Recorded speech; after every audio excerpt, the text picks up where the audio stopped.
எல்லாருக்கும் வணக்கம். நான் உங்கள் ரூபசங்கர் பேசுகிறேன். பொதுவாக நான் எப்பவுமே ஒரு வித்தியாசமான முயற்சி எடுத்துக்கிட்டே இருப்பேன். அது உங்களுக்கே தெரியும்.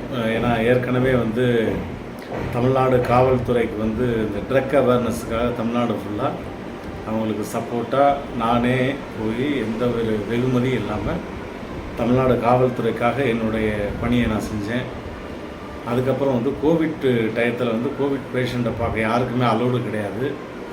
அதை ப்ராப்பராக எல்லா டிஸ்ட்ரிக்ட் கலெக்டருடைய பெர்மிஷன் வாங்கி ஸ்ட்ரெயிட்டாக கோவிட் பேஷண்ட்டுக்குள்ளேயே போய் அவங்க இருக்கிற இடத்துக்கே போய் என்னுடைய சொந்த செலவில் தமிழ்நாடு ஃபுல்லாக போய் எல்லா இடத்துலையும் நிகழ்ச்சி பண்ணி அவங்களுடைய மன அழுத்தத்தை குறைக்கிற அளவுக்கு, அவங்க ஸ்ட்ரெஸ்ஸை குறைக்கிற அளவுக்கு என்னால் முடிஞ்ச ஒரு நகைச்சுவை நிகழ்ச்சி ஒவ்வொரு இடத்துலையும் ஒரு 1/2 hour 3/4 மணி நேரம் பண்ணிட்டு வந்தேன். அது எனக்கு ஒரு மன நிறைவாக இருந்தது. அதுக்கு நிறைய பாராட்டுக்கள் கிடச்சிது. நிறைய நியூஸ்லாம் பார்த்துருப்பீங்க. நிறைய கலெக்டர் எனக்கு விஷ் பண்ணாங்க. இப்போ இந்த வருஷம் அதுக்கடுத்த முயற்சியாக ஒவ்வொரு சிறைக்கும் சென்று சிறைச்சாலையில் உள்ள சிறை கைதிகளுக்கான அவங்களுடைய மன அழுத்தத்தை குறைக்கும் வண்ணமான ஒரு நிகழ்ச்சியை பண்ண போகிறேன். இது யாரோட சேர்ந்து பண்ண போகிறேன்னா, மறைந்த மாபெரும் தலைவர் ஐயா கக்கன்ஜி அவர்களுடைய மருமகள். அவங்க ஒரு பெரிய ட்ரஸ்ட்டு வச்சுருக்காங்க. அந்த ட்ரஸ்ட் மூலியமாக அவங்களோட சேர்ந்து இந்த நிகழ்ச்சியை நான் பண்ணுறேன். இதை முதல்ல எல்லாத்துக்கும் அனைவருக்கும் இனிய மகளிர் தின நல்வாழ்த்துக்களை தெரிவிச்சுக்கிறேன்.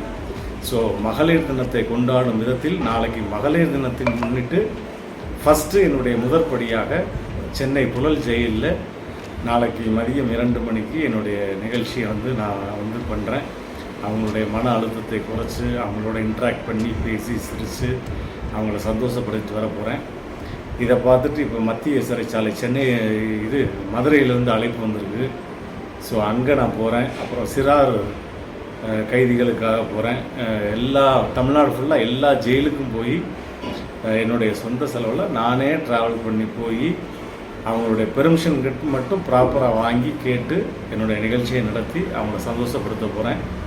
இது எனக்கு ஒரு மிகப்பெரிய சந்தோஷம். எத்தனையோ மேடைகளில் நிகழ்ச்சி பண்ணாலும் எவ்வளவு பெரிய ஒரு இன்னல்களுக்கு நடுவில் வாழ்க்கையை வெறுத்து போயிருக்கக்கூடிய கைதிகளை சந்தோஷப்படுத்தக்கூடிய ஒரு அற்புதமான தர்மத்தை கொடுத்த இறைவனுக்கு நன்றி, அந்த கலைத்தாய்க்கு நன்றி. ஸோ இந்த முயற்சிக்கு நீங்கள் எல்லாருமே சப்போர்ட் பண்ணுங்கள், ப்ளஸ்ஸிங் பண்ணுங்கள்.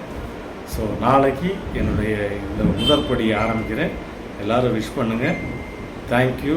சப்போர்ட்டிங்காக இருக்கிற எல்லாருக்குமே I love you all. Thank you.